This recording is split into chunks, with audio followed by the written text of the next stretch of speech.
one of the great things about the internet is that you can find your tribe. It doesn't really matter how weird and esoteric your tribe is or your interest might be. You can find people, and often lots of people, who like it. That's Mark Dawson, best-selling author of the John Milton series. After quickly realizing that traditional book publishing didn't work for him, Mark started self-publishing Kindle books on Amazon in 2012. And for anyone who thinks you can't earn a living selling fiction these days, Mark is here with us today to share how he was able to use digital marketing tactics to earn quite a bit of money through his Kindle books, and how he turned that knowledge into the top online courses available for authors around self-publishing and advertising. All this and more on today's episode of Everything is Teachable. Welcome to Everything is Teachable, the podcast that takes you behind the scenes to learn how everyday creators have transformed their skills and passions into online courses and businesses.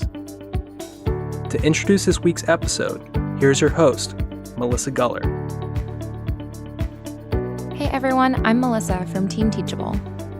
This week, I'm here with Mark Dawson, an award-nominated USA Today bestseller with more than 20 books published and over 2 million books downloaded in multiple countries and languages. As well as writing, Mark also teaches other authors how to self-publish through his podcast, online courses, and community at Self-Publishing Formula. And he speaks regularly at writing conferences all around the world. All right, well, Mark, I'm so excited to welcome you to the show. Hi, how are you? I'm great. I know that we have a lot to cover, so let's just dive right in. And I'm curious to know, did you always plan to be a writer? I think it was something that was on the horizon for some time. I was a big reader when I was a child, and I think I was kind of writing comic books and things whilst I was a child. And then when I got to my teenage years, one of the memories I have is of staying behind at school with the maths teacher and my English teacher. And they let me go into the technology lab where they had some very primitive computers, because this was about 35 years ago, probably now. And I would sit down and with my English teacher on one side, I wrote a short story, so 25,000 words novella, really, and finished it. It wasn't very good, obviously, because I didn't know what on earth I was doing. But it was the first taste I had of actually writing something with narrative and story and pace and all that kind of stuff. And off and on, I was writing until about I was 28, 29, had a couple of traditionally published books at the turn of the century, and they didn't do very well. And I stopped writing for a while, and it was only when the Kindle came around and I realized what was possible with effectively cutting out all the middlemen that I got back into it again. And I haven't really looked back since. Mm-hmm. And I know you mentioned cutting out the middlemen. So you initially did try to go the traditional publishing route, right?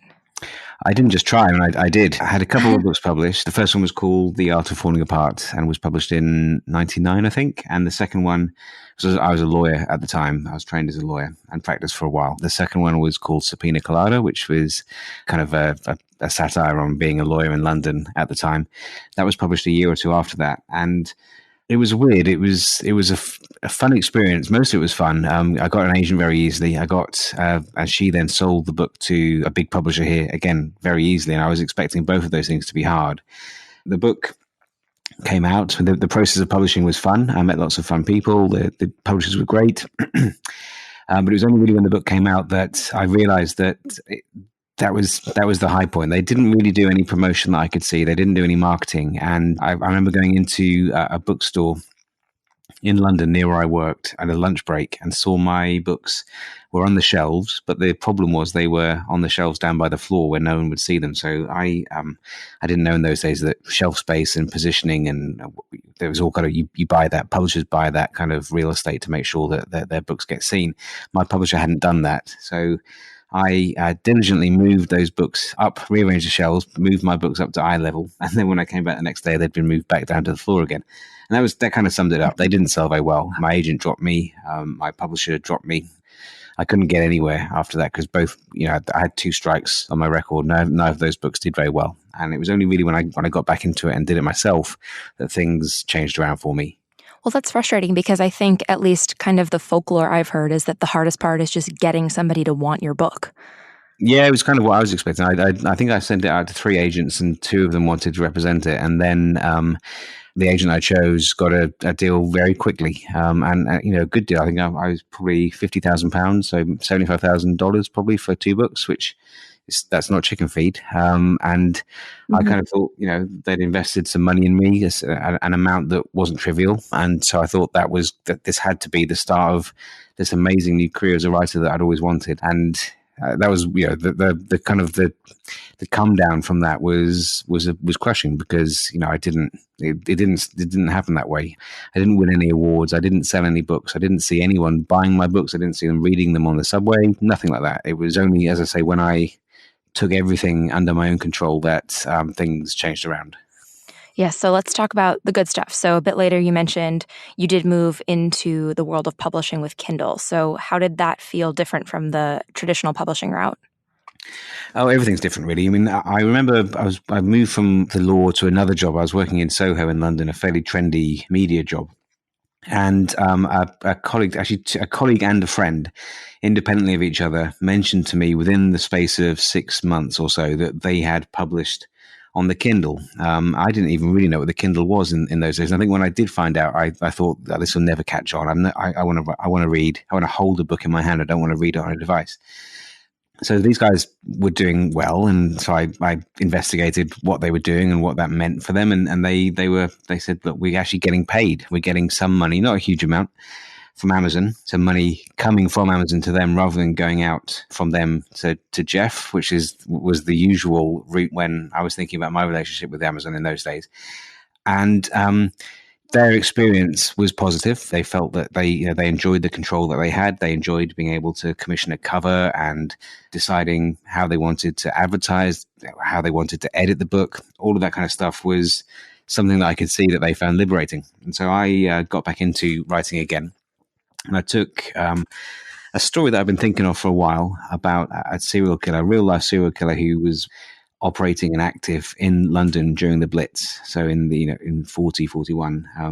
And so I researched that. I spent a lot of time writing that book, a couple of years, and then I think about 2012, 2013, that book, which was called The Black Mile, was published, and that was the first one that I did myself. And I didn't pull up any trees, but at the same time, I could see, with the data that Amazon provided, even back in those days, you could see that books were being downloaded, and I started to get reviews, and then readers would email me and say that they enjoyed the book, and I'd never had any contact with readers like that. So those kinds of things, and also, of course, I was getting paid. So I think my first check from Amazon was about $12 for the first month that The Black Mile came out. I sold $12 worth of books, which is probably about 6 copies.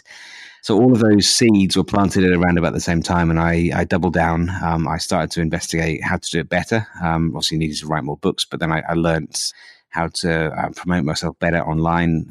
I looked at other industries that have been selling things online longer than authors have, and I started to take the lessons that I learned in those industries and adapted them to work when it came to selling books, because there have been trailblazers who've been going at this longer than we have, and I think my view is always that I could short circuit my learning by taking their best practice, improving it, making it more suitable for book selling, and pushing on from there. And it's gone pretty well. I think that's smart to see what other people have been doing and say, how does this apply to me? So I'm curious, are there any specific trailblazers, as you called them, or examples of what you saw other people doing that you started to pick up on? There are a few authors. I mean, when I started, there was a bulletin board. I kind of dated myself there, but a forum called K-Boards, used to be called Kindle Boards. It's pretty rubbish now, but when in those days it was where all the authors hung out. It was the place where ideas were exchanged. There was a writer called Hugh Howey who wrote the book Wool, and he did very well. He was one of the first breakout stars. Lots of romance authors, people like Barbara Freethy, Marie Force. Romance writers tend to be, that they tend to learn things and adapt them fastest. So I've always learned loads from romance writers. So I started to pick up what they were doing. And then I'd go beyond that. So I would start to listen to podcasts outside of the publishing space, and I'd look at courses, I'd read blogs. Trying to think of some examples now, but people like, David Simon Garland, perhaps. Pat Flynn, I know, is connected with Teachable. I've spoken to Pat a few times, and I learned some things from his podcast. Places where digital marketing tactics were discussed. I knew that there was could be a good source of strategy for me, so I dug in and learned from people who'd gone before. And then ultimately, how did you start maybe getting some steam going, picking up more readers or reviews or sales?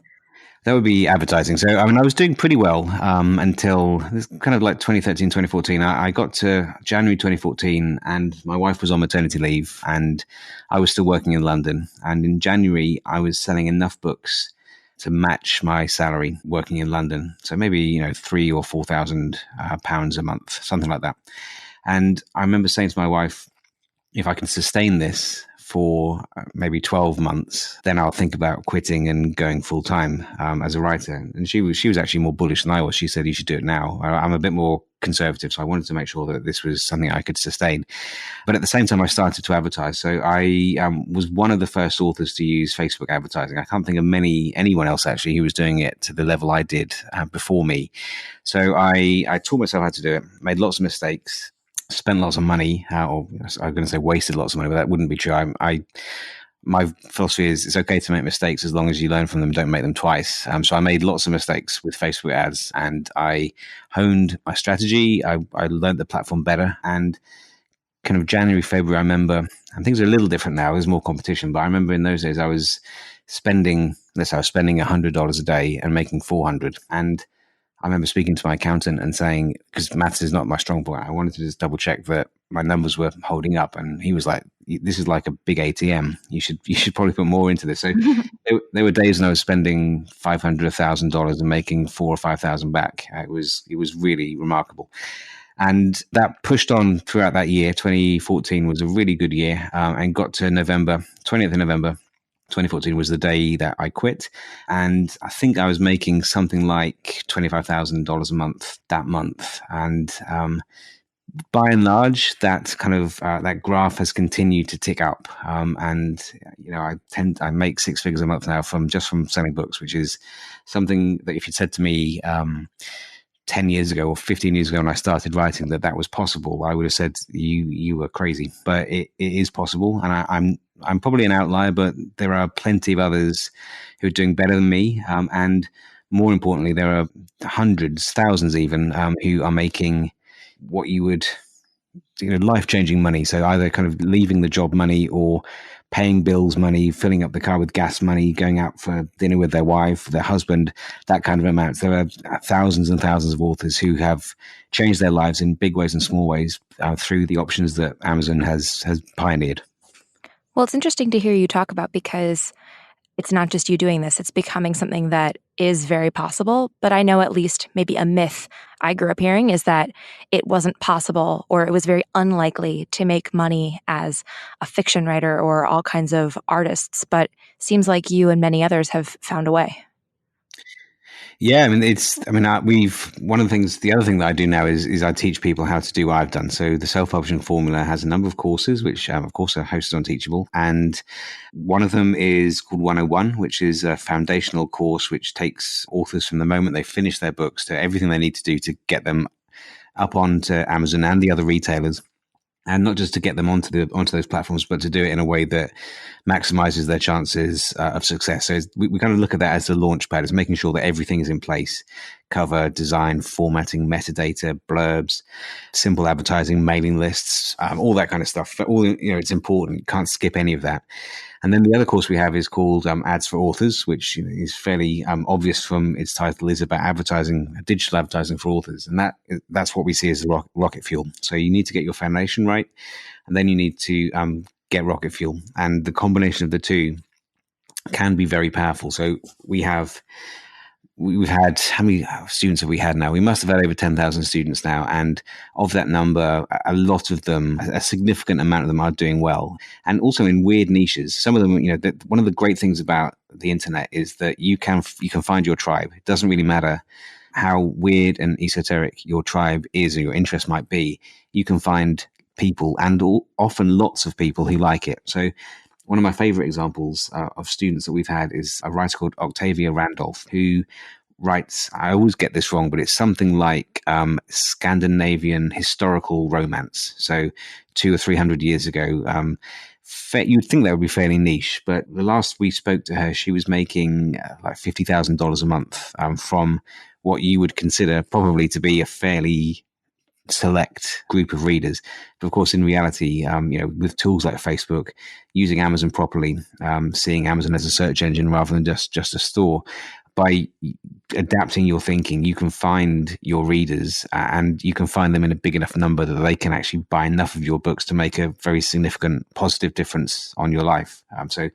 There's lots and lots of writers like Octavia who are doing really well after learning how to put things into place properly.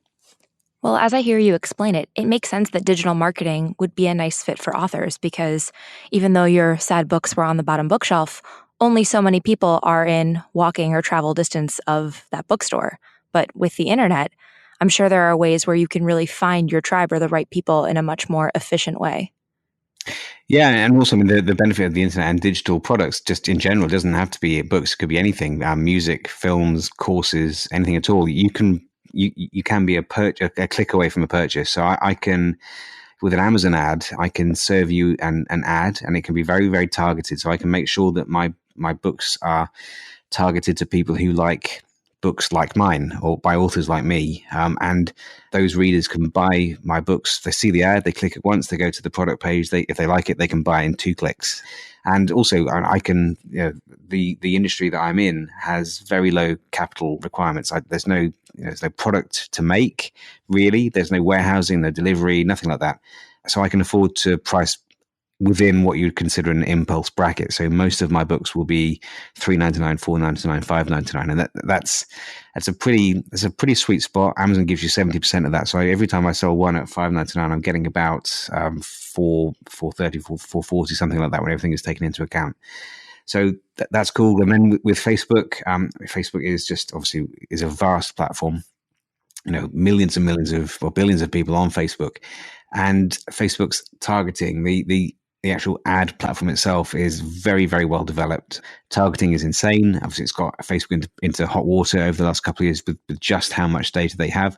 But they do allow advertisers access to that data. And if you know how to use it properly, you can send very targeted ads to people who are looking for exactly the kind of thing that you're selling, in this case, a book. So I can make sure that if I can find an author like me, I can serve ads to that author's fans on Facebook. And again, the intention there is to get them off Facebook onto Amazon or another retailer, where they then can, again, buy it within a couple of clicks. So it's a really nice combination of price elasticity, discovery, targeting, and convenience. Everything coming together makes a really powerful and compelling package, both for the author and also for the reader. Well, that's what I was thinking too, is it's not just beneficial for you, but for the reader. If you've managed to find me and offer me a book that you think that I'll like, that's similar to other authors that I know, and you've made it so easy for me to purchase, it kind of seems like it would be a no-brainer that we would both benefit. I'll find a great new book and you'll earn a sale.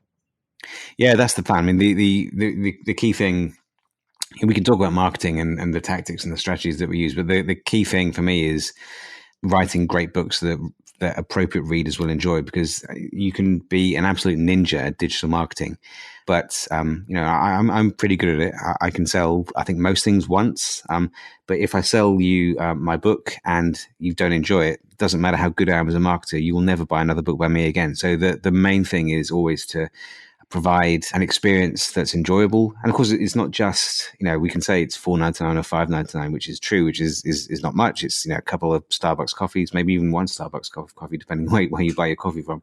But it's an investment in time as well. So a decent novel is going to take 10 hours of someone's life to read. So I want to make sure that if they're going to invest that time in me, that they leave feeling that that's time that has been well spent, and it was something that they enjoyed doing when they could have been watching Game of Thrones, they could have been looking on Netflix, playing video games, whatever it is. I want to make sure that they enjoy the experience of entering my fictional world for however long it takes them to read it.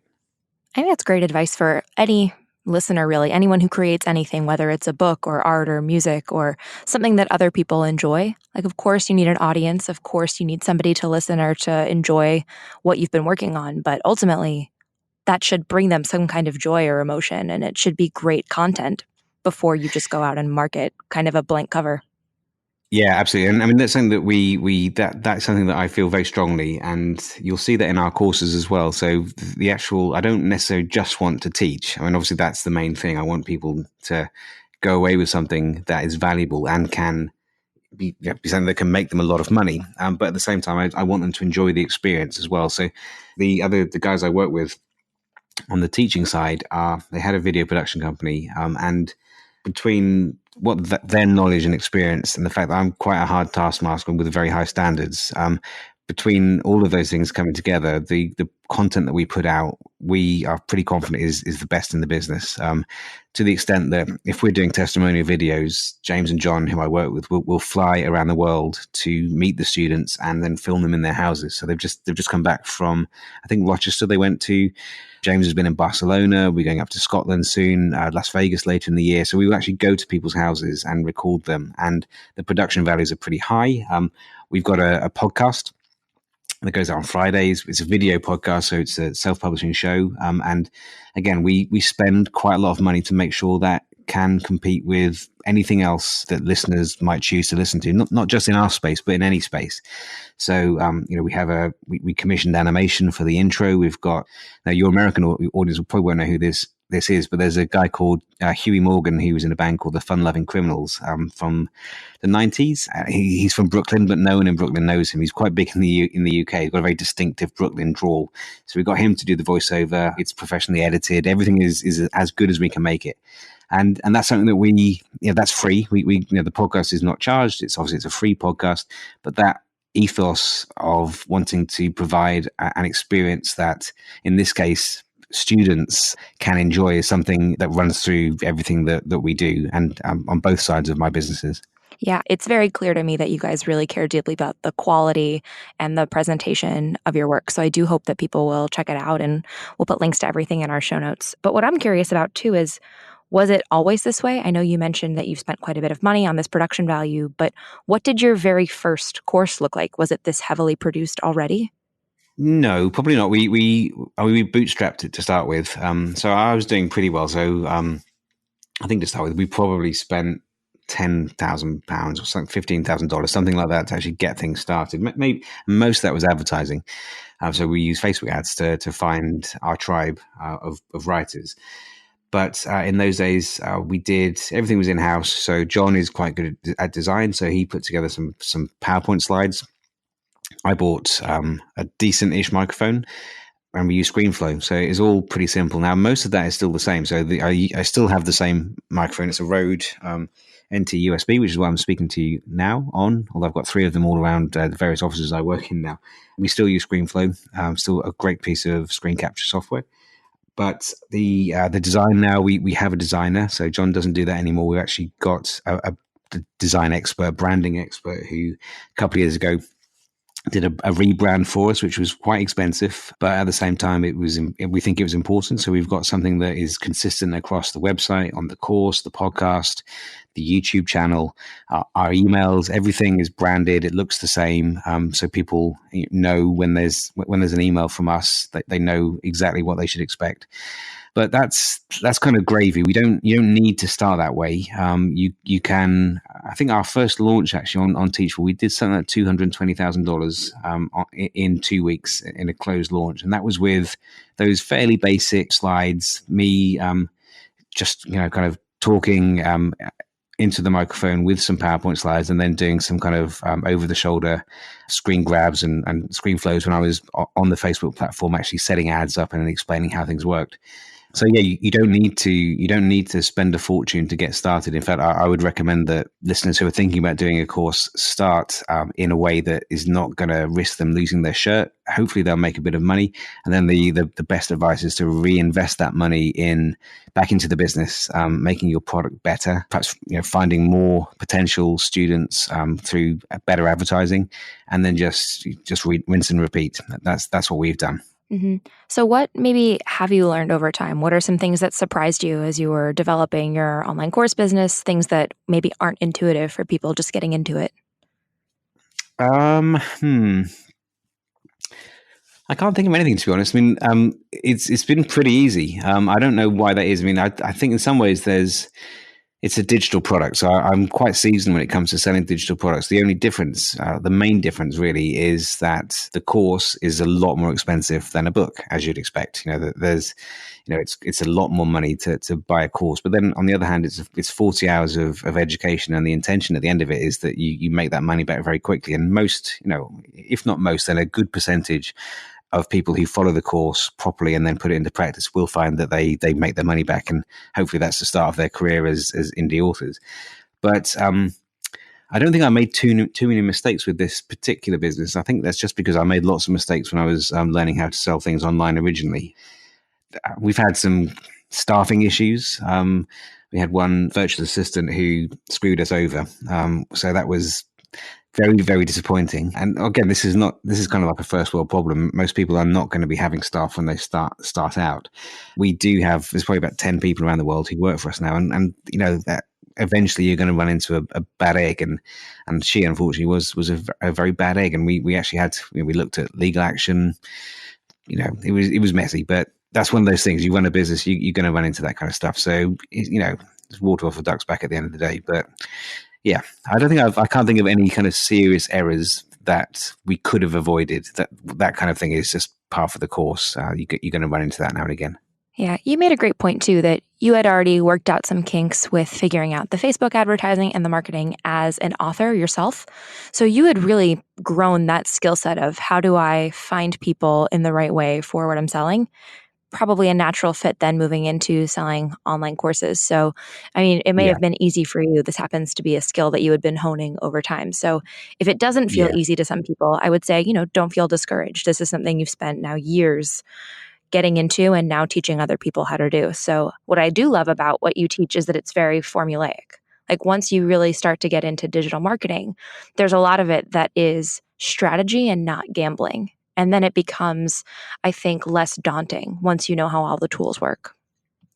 Yeah, absolutely. I mean, you're right. I did. I mean, things like what a landing page is. I knew that from selling books. It's what a squeeze page. I know what that is too. And Facebook ads. So, I mean, I ran our Facebook ads when we started SPF. I did everything. So I did. I did all of that side of things. I did all the ads, and selling a book or selling a course, there's not that much difference in it when it comes to finding people. So a good tactic, one thing that I've always done is what we call lead magnets, would be what you would probably describe in a general sense. But for books, you have a reader magnet. So you want to get people on your mailing list. That's always going to be the most important thing as a digital marketer.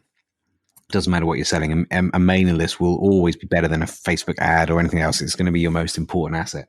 And the days have gone now, unfortunately, where you could say, join my mailing list and I'll tell you when I've got something to sell, because people don't do that anymore. No one likes to get spammed. And that feels like an uneven bargain. So what we do now is we give away something. So it could be a novella, it could be a novel, it could be something shorter, it could be anything at all really, but it's got to be relevant to your reader and to what you're offering them. So you give them that, they get onto your mailing list, and then when you've got something new to sell, so I had a pre-order go up yesterday. I sent an email out to my list, and I've sold 2,500 books in 12 hours, something like that. So, and that's just with the mailing list. Now, the principles are just the same for courses.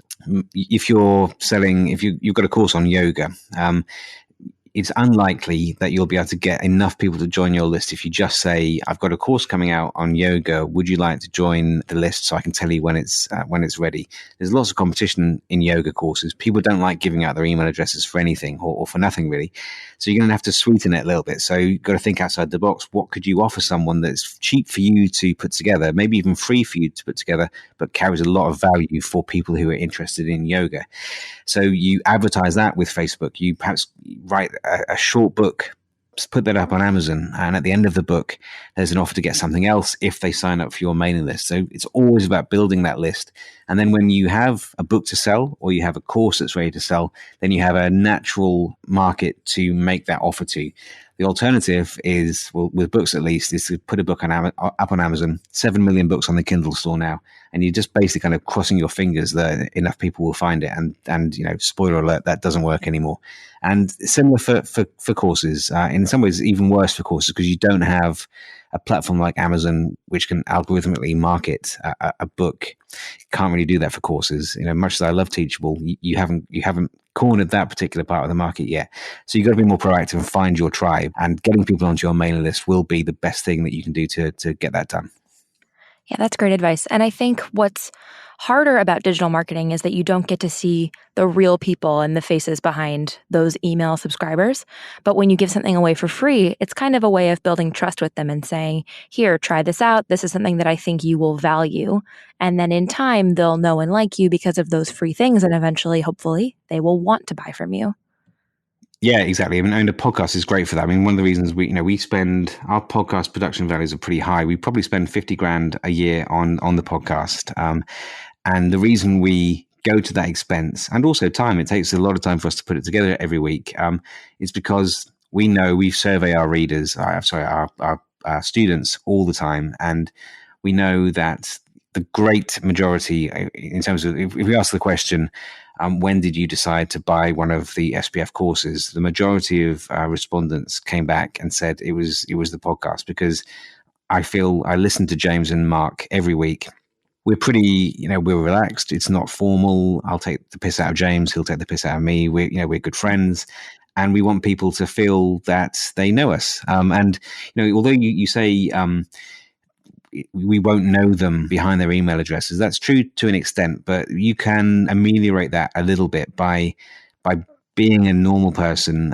If you're writing emails, don't be formal. Most of the emails that we write are always, or ones that I write, are always very friendly. I try to imagine that I'm having a conversation with a friend, and people can get that. They can tell when someone is trying too hard, and they can tell when someone is relaxed, feels natural.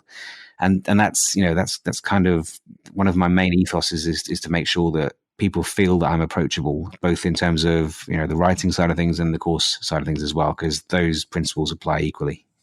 I think people like to hear from other humans. I mean, in this digital age, it's easy to forget when you're just reading online. I think mediums like podcasting and online courses, you really get to hear voices and faces, and it does feel much more personal. Yeah, absolutely. The kind of corollary to that is also to be professional as well. So you got to strike that balance, because what we don't want to do, and I won't say who this was, but one of the people we've had a little bit of legal trouble with, they kind of copied one of our courses and then tried to sell it themselves. And so obviously we keep an eye on these things. So we bought the course just to have a look at it. And this particular teacher would kind of, the doorbell rang, and she left the screen recording running, went to answer the door, came back after about 5 minutes and just carried on. So that's not really an optimal experience for someone who's paid a bit of money to take a course. So that, I suppose that's taken informality to the nth degree. So it's a careful mixture for us of producing a really professional product, but at the same time a product that people feel comfortable with, that they can enjoy, and obviously that they can learn from as well. That's a great point. I can't imagine. Did you guys sit and watch and wait all 5 minutes for the teacher to come back? Oh, yeah. No, we watched because we were thinking, because she'd basically ripped us off, and we were thinking about, are we going to do anything about that? So yeah, we watched everything, and there were a few. There were a few other incidents that I won't. This is a family podcast, so I won't go into some of them, but that was one of the more egregious ones. Right. And I will just wrap that by saying you probably were more incentivized to continue watching. But if I was a normal student and I just thought I was consuming this content, I probably would have said, you know what, I'm going to leave too. Yeah, exactly. You'd been getting your money back. Yeah. So you'd want to teach the way that you would want to be taught, or treat people the way that you would want to be treated. And so it sounds, especially for you guys, I know you put all this production value and time and care into what you produce. And I'm sure that your students can feel that effort and that time and attention that you're putting in. Yeah, absolutely. Because at the end of the day, they're spending a significant amount of money. These courses are not cheap, and we know that. I mean, I am very, very aware that they're investments.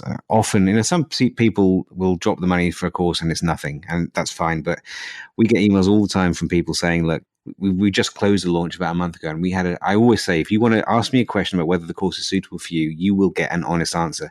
And I'm very well known within the community for actually telling people not to buy the course, because either I don't think it will work for them for a number of reasons. Maybe I don't think their books are good enough. I might not say that, but I'll say that this is probably not going to work, or because I'm uncomfortable with people saying, I'm a pensioner, I'm on a fixed income, and if I buy this course, I'll have to think carefully about my groceries. I do not want that person's money. It's too much not too much responsibility, because I think if they follow the course, they can get good results just the same as anybody else can. But that puts a bit too much pressure on them, and so I will always recommend they don't do that. And for those people who can't afford the courses, we have a foundation every year where we give away 6 or 7 courses, and we also give them $2,500-$3,000 each for advertising. That's something that we feel that's quite important, because not everyone can afford to spend $600-$700 on a course. So we want to make sure that for those people, especially if we think they've got books that will sell and they're just held back by financial reasons, we want to give them as much of a leg up as we can. Well, I love that you're making some things accessible through the foundation you mentioned, but I also think it's smart to know who isn't your customer. Because like you said, if they're just trying to scrape by grocery money, it's probably not the right time for an investment in a program like this unless they find another way. And certainly if they joined, they would probably feel disappointed or stressed, or there are so many negative emotions that could come for both you and that prospective student. So I respect the fact that you're honest when people do ask you. I'm English. That kind of comes with the territory. I'd feel I do guilt very well as well, so I'd feel terrible for people who find themselves in a hard position because they bought a course they couldn't really afford. So no, we always try and make sure that they get the best advice that we can give them. I did want to circle back to one thing you mentioned earlier, which is that the value and the price of online courses is often significantly higher than books. And for anybody interested in sharing their knowledge, maybe even wondering, is a nonfiction book versus an online course a different or better choice? It is something that we talk about a lot with creators, that people do place a very high value in online courses. And it is often because you're really helping them earn money. You're providing a transformative skill. And so those courses, although they do take more time to create, they're worth quite a bit to many people, no matter the topic. Yeah, the way I look at it is, if people don't have a problem with dropping $500 on going to a 2-day conference, okay, so you could go. There's any number of conferences in both the digital space and book selling as well now. More and more these days of online conferences for authors as well. And so if maybe you're going to get 10 hours worth of content there, it's not tailored to you. It's going to be quite general. Some of those hours won't be relevant. So maybe you're going to get 3 or 4 hours worth of useful note-taking time. With the courses that we do, the self-publishing formulas, ads for authors is, I don't know, about 40 hours worth. So it's more like a college course. That's the way we look at it. It's a very significant, it's a detailed dive into doing what I do. So, it's the only, well, there are a few courses, but I don't think this is a bit arrogant, but I don't think anyone comes close to what we do. It's the only course written by a best-selling author, selling in significant numbers for other authors who want to do that too. And also we update it as well. So another thing that we do, it's lifetime access. We don't say you've got it for a year and then you have to buy it again. You get lifetime access. And one of the things with a platform like Facebook is they change the platform a lot. So anyone who's advertising on Facebook will know this. And in fact, that they changed the platform yesterday, which is very helpful. So one of the things that we promise is that I will re-record all of those screen flows to make sure that what they see on their screen is the same when they're logged in to the ads manager, is exactly the same as they'll see on Teachable when they are following the course. Now that's a significant promise for me, because that might mean I've got to do a week's worth of work, which I could spend writing. And I probably make more money writing than I do selling courses. But that feels to me like it's the least I can do. If someone has spent the money on the course, I, number one, don't want them to be locked out after a year, because that just feels dishonest. And I also don't want them to be struggling with trying to put outdated advice into practice, because the interface has changed. So as much as we're able to, everything is kept fresh. And again, this is a digital product, so there's no printing that needs to be done. We can just go into Teachable, swap one video out for another one, and the students, sometimes they don't even know that change has been made. But when they go back and check, everything is exactly what they expect to find. It's funny. I'm sure you're right that some of them don't even notice the change, but that probably speaks to that tiny attention to detail and how thoughtful you guys are. I know a lot of creators might not go that extra mile to really over-deliver on the student experience, but that's probably why Self-Publishing Formula continues to be so successful and the leader in what you do, because I think because people don't take that extra time, it really sets you apart. And maybe even creators getting started, anybody of any skill level can over-deliver, and it'll really help get people, We talked about being very personal earlier. The more you can over deliver and give a great experience, the more people will come back. Yeah, and also, I mean, what's the most effective form of advertising that you can't manufacture? And that's a It's question. always word of mouth. Word of mouth, exactly. So it's always that. So that's everything. Everything that I work towards, both for books and for courses, has that as an end goal. I want people to go to their friends and say, "I just read this book. It was great." Or perhaps more relevantly, "I just read this book. I enjoyed it. I emailed the author, and I can't believe it. He emailed me back."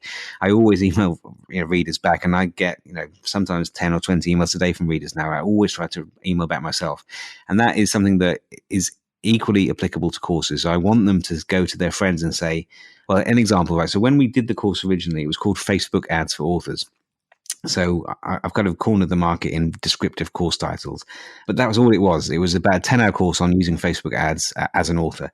Since then, it's now called Ads for Authors because we've added Amazon ads, BookBub ads. We've got copywriting module. There's one on image design. There's Pinterest, YouTube, tons and tons more content. And everyone who picked up that course 4 years ago for less money than it's for now has got everything else for free. So we could very easily say that this course is not really the same course anymore. If you want the new stuff, you're going to have to pay again for it. But we haven't done that. So you could say, on the one hand, perhaps we've probably missed an opportunity to make more money. But I think if we could work out the benefit of just over delivering, I suspect we've probably made more from authors saying to their friends, like, if you're thinking about Mark's course, you don't need to, because they deliver this amazing value. There's a guarantee which we never quibble over, 30-day guarantee. If anyone has any problems at all, don't have to say what it is. We'll just give them their money back. We try and help them in the Facebook community that we've got. I will answer those questions as much as I'm able to. So it's just kind of constantly delivering value. And I suspect that has been that's probably the main reason why we've done really well since we set the company up. It's just because people learn, they put the stuff into practice, and they make money, and they have a great time, and and they feel listened to and respected by us when they involve themselves in the courses. Mm-hmm. I mean, importantly, it's probably not that they feel listened to, but that they are actually listened to. It's not just a front that you guys are putting on. No, it's not fun. No, we take it really seriously. We survey them fairly regularly to, what are we getting right? What are we getting wrong? We ask them what they'd like to see included, what isn't relevant anymore. And as far as possible, we'll try to respond to that. And, as digital course creators, we can be quite nimble. We can get new content up quite quickly. And I think people notice that. And it's something that is a little bit of effort on our end, but I think the benefits far outweigh the time and the small expense it costs to get that stuff done. Well said.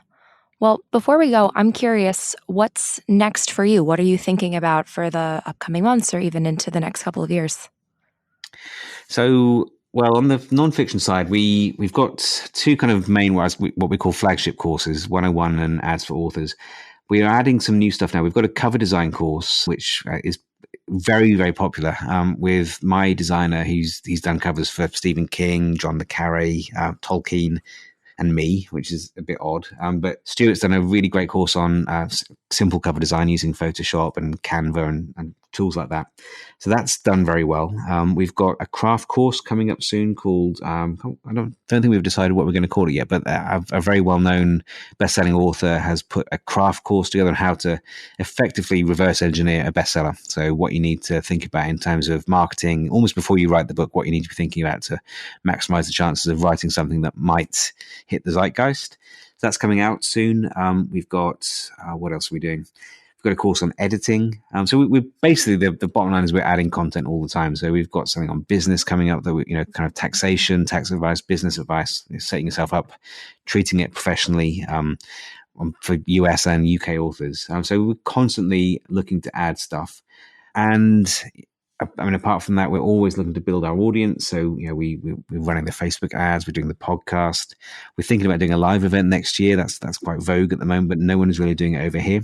So we're thinking about doing that. So, it's really busy because at the same time, I've written 2 novels this year and I want to get another 2 done. So there's aren't really enough hours in the day right now for everything I want to do, but kind of it's a crazy time to be doing this. I feel privileged every day to be able to get up and go to a job that I love, because for a long time I was getting up and going to a job that I hated. So this feels pretty cool. It does feel pretty cool. Well, on that note, any final maybe words of wisdom or advice for any listeners who are thinking about getting into the world of creating online? I would say, I think I've kind of covered it, but I'll reiterate it because it's important. Think about your mailing list immediately. You might not have anything yet. You might not even really know what you're going to be teaching or selling. So think about how you will get potential customers onto your mailing list. Start, maybe researching MailChimp or ConvertKit or whatever it is that you think you're going to use. And the other thing is to be professional. So there's three things. So mailing list, be professional. So treat it as a business. And also to treat it with the expectation that you'll be successful, because you can make some early decisions with regards to incorporation and taxation and things like that that will be much easier and cheaper to get done right at the start of your career rather than later, because I've made some mistakes when it comes to that. And the other thing is, again, I've mentioned this a few times, is just to be a nice guy or a nice person. Answer your emails. Don't be I won't swear, but don't be that kind of person that you don't want. You see people arguing in comments on Facebook ads. Don't be that person. It won't do you any good. Always try to deliver an experience that people enjoy and want to come back for more from you in the future. Be a nice person. I love that advice. I wish that more people would take it. Yes. Well, Mark, it's been such a pleasure having you, and we'll make sure we include links to everything that you've mentioned today in the show notes when people come and visit after they listen. So thank you again. Thanks, Melissa. It's been a pleasure to be on. Thanks again for joining us this week. You can see an episode summary as well as links to Mark's website and the self-publishing formula courses in the show notes at teachable.com/EIT3. Now, before you go, make sure you subscribe to our podcast so you can receive new episodes right when they're released. And if you're enjoying the show, we hope you'll leave us a 5-star review in Apple Podcasts. We really appreciate your feedback, especially since great reviews help us reach an even larger audience of great listeners like you. So thank you. On behalf of Team Teachable, we hope you enjoyed this episode about self-publishing with Mark Dawson. We'll see you in the next episode of Everything is Teachable. This podcast is produced by Teachable, where our mission is to empower creators to transform their knowledge into income. To date, we've helped over 60,000 creators build and sell online courses that have been shared with almost 20 million students, and we're just getting started. To learn more or start creating for free, visit teachable.com.